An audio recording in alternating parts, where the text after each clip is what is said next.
सवेरे एक दोहा बोला गया था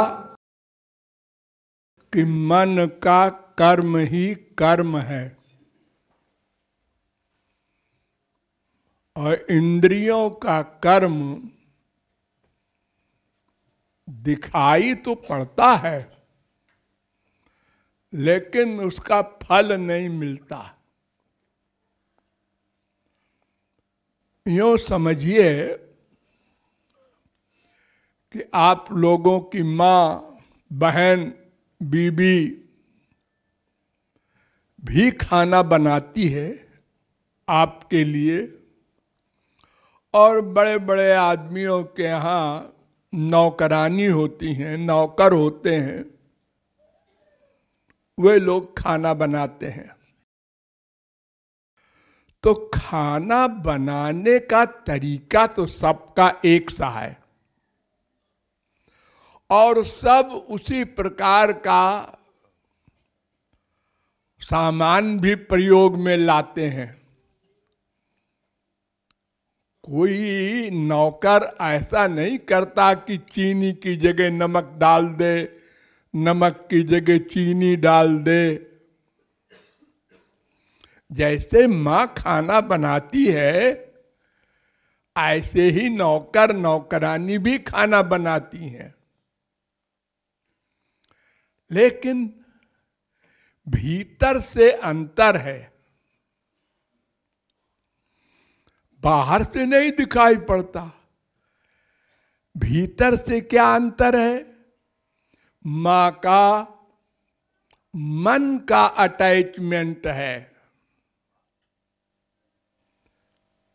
बेटे को ये पसंद है, ये बनाऊंगी,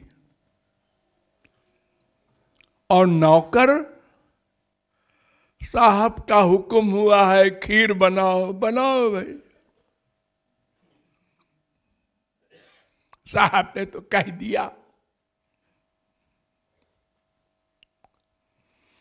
यानी मन का अटैचमेंट उस नौकरानी का, उस नौकर का अपने माँ बाप पतिवाद में है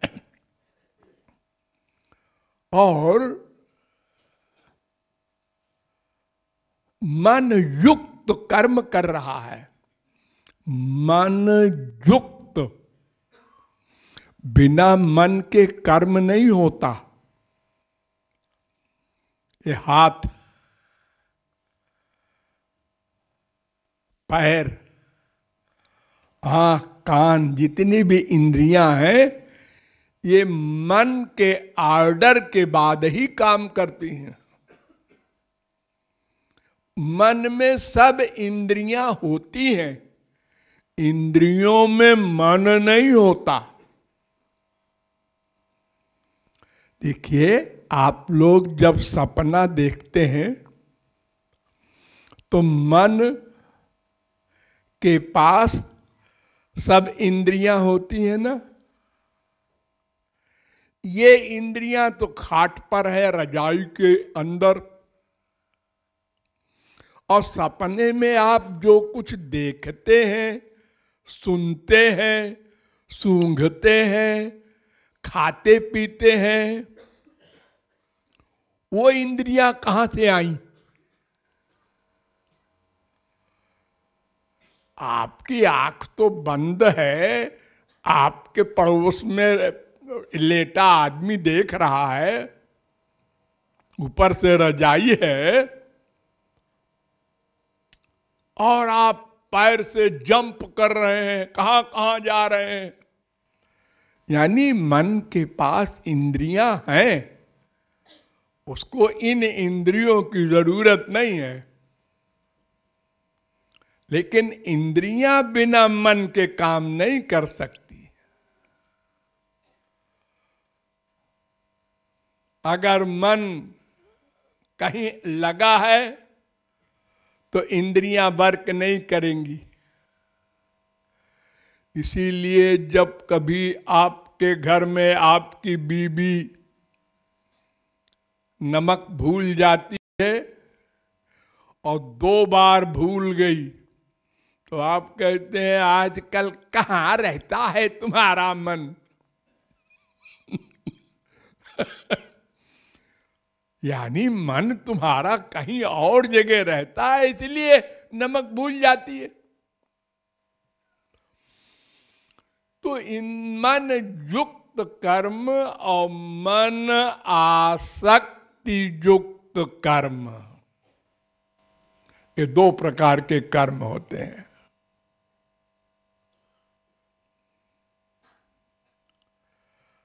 सवेरे सोते हैं आप लोग आजकल जाड़े में रजाई ओढ़े हुए, बीबी कहती है उठो 6 बज गए, 6 बज गए, उठना पड़ेगा, उठना पड़ेगा। यानी मन का अटैचमेंट नहीं है उठने में, सुख नहीं मिल रहा है मन को, लेकिन उठना पड़ेगा क्योंकि आगे ऑफिस जाना है, दुकान जाना है। तो मन बुद्धि युक्त कर्म और मन बुद्धि आसक्ति युक्त कर्म, दोनों को याद रखो, भूलना नहीं। तो मन बुद्धि युक्त कर्म तो हम लोग दिन भर करते हैं, 98% सारा दिन। किसी का मन करता है क्या? दुकान चलो, खोलो दुकान, बैठो, परखो एक एक को, आइए साहब आइए। ऑफिस चलो, बॉस आ गया होगा, गुर्राएगा।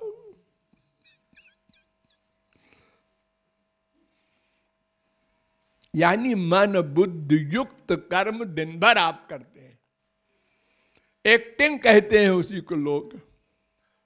आइए आइए, बैठिए बैठिए, चला गया कहाँ जाके बैठ जाते हैं साले, गाली देकर के।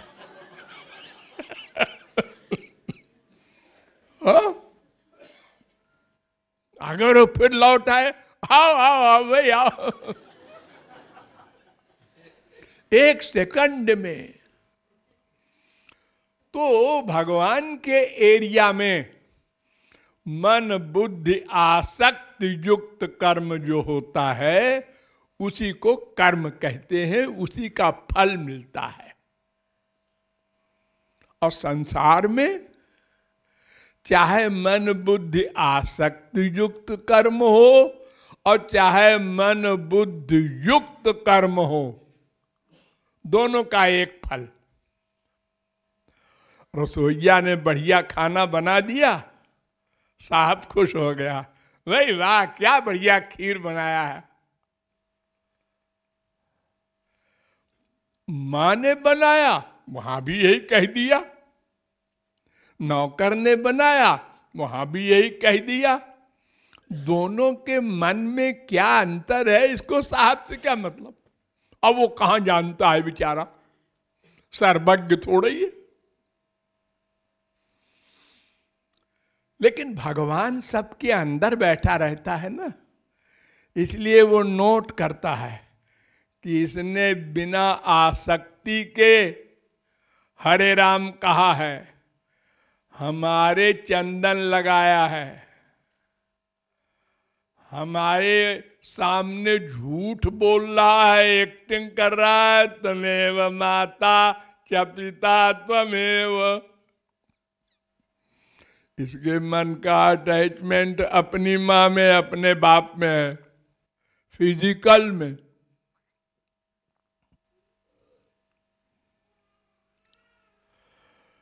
तो मन से जो कर्म होता है, माने मन की आसक्ति से युक्त, उसी कर्म का फल होता है।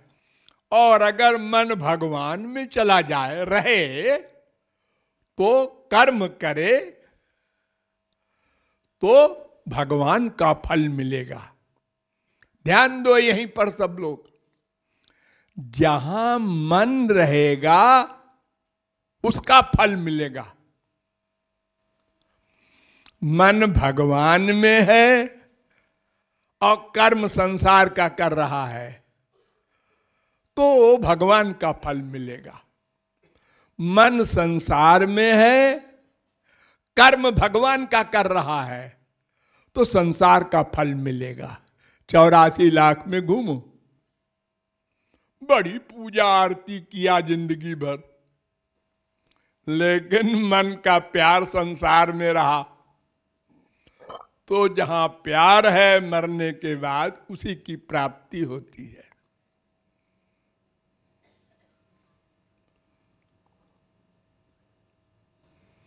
हमारे देश में क्या हो रहा है? सब इंद्रियों की भक्ति,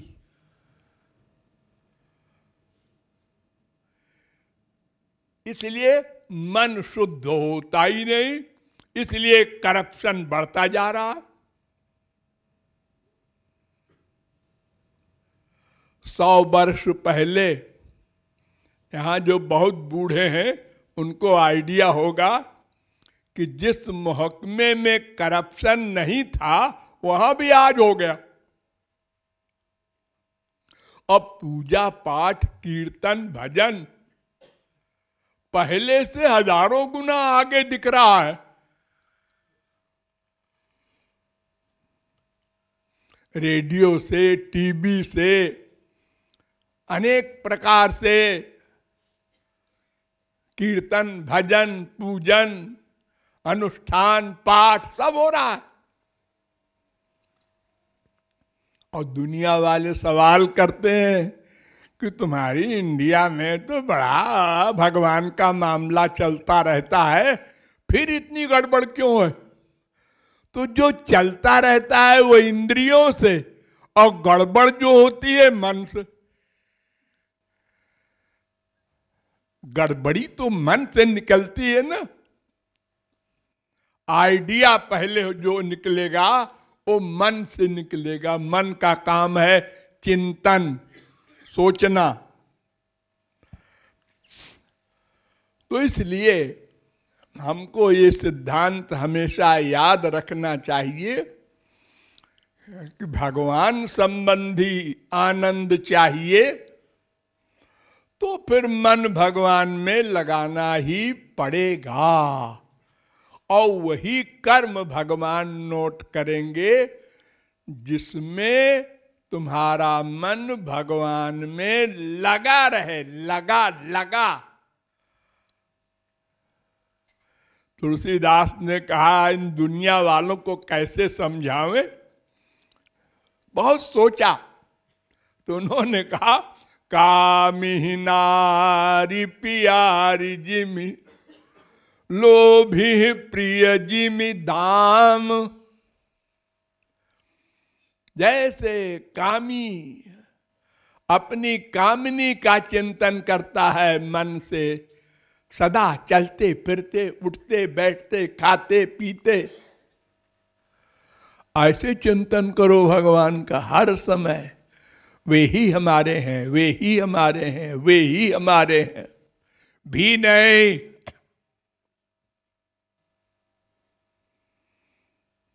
जैसे लोभी एक एक पैसे को किस प्रकार जोड़ता है। बेटा कह रहा है पिताजी ये ला दो, चुप रहे। अपना मन भी कह रहा है पैसा कम हो जाएगा। बीबी कह रही है हाँ हाँ ठीक है ठीक है। लड़ाई हो रही है घर में, माँ बाप बेटा स्त्री पति, और पैसा है। अरे है तो क्या हुआ, इन सब की बात मान ले तो खत्म हो जाएगा सब, फिर हम करोड़पति कैसे होंगे। तो ऐसे ही जैसे लोभी निरंतर पैसे को बढ़ाने का ही चिंतन करता है, ऐसे ही हमें अपने मन को भगवान में लगाने का ही अभ्यास करना होगा। अभ्यास, ये न भगवान हमको करके देंगे न संत करके देगा, ये हमको ही करना पड़ेगा।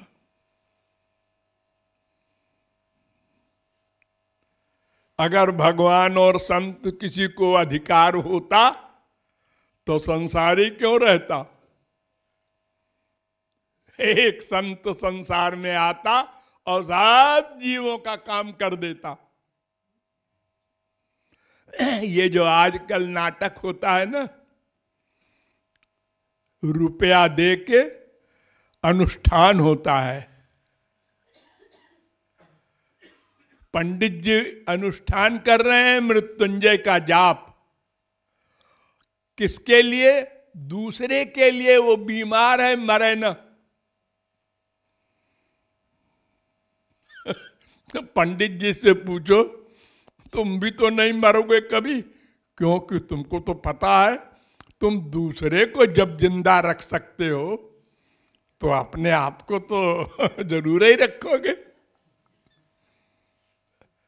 ये दूसरे के लिए कुछ नहीं होता, सब अपने को करना पड़ेगा। स्वर्ग तक स्त्री पति का साथ रहता है।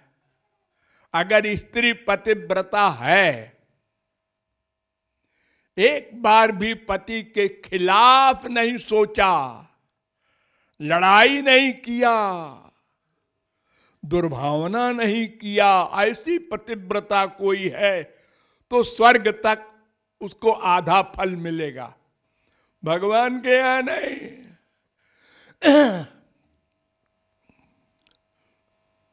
हमारे संसार में बहुत से लोगों का इतना अटैचमेंट है बीवी बच्चों से कि हमारे साथ फोटो खिंचवाते हैं। जब उनको बताया जाता है कि देखो भाई ये भगवान का मामला है, अकेला अलग अलग, हम दोनों एक साथ चाहते हैं। क्यों जी? जब तुम मरोगे तो दोनों एक साथ मरेंगे, ऐसा बोलोगे?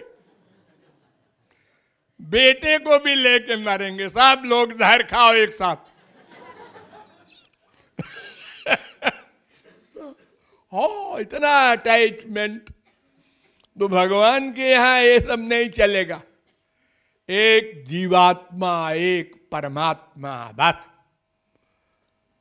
ये सब तो यहीं के हिसाब किताब वाले हैं। श्री कृष्ण भगवान ने कहा, अरे मनुष्यों, पुत्र दाराप्त बंधु नाम संगम पांथ संगम। जैसे ट्रेन जा रही है दिल्ली से लखनऊ और 10 स्टेशन हैं, तो एक कंपार्टमेंट में 25 आदमी बैठे हैं, आपस में हम लोग बात करते हैं, आप कहाँ जा रहे हैं? फालतू बैठे हैं, क्या करें? उसने बताया स्टेशन का नाम, यहां जा रहे हैं। अच्छा अच्छा, स्टेशन आ गया। अच्छा साहब अब चलते हैं। अरे साहब मैं अकेला रहूंगा फिर तो। साहब आप भी चलिए। अरे साहब ऐसा कैसे होगा, हमको तो लखनऊ जाना है। तो साहब फिर आप हमारे साथ नहीं चलेंगे, हम आपके साथ नहीं चलेंगे। ये सब ऐसे ही मामला है, जिसको जहां उतरना है उतरेगा। ऐसे ही ये माँ बाप बेटा स्त्री पति का साथ है, सब भगवान के यहां से बंधा हुआ है। तुम 20 दिन रहोगे साथ, तुम 20 महीने रहोगे, तुम 20 साल रहोगे।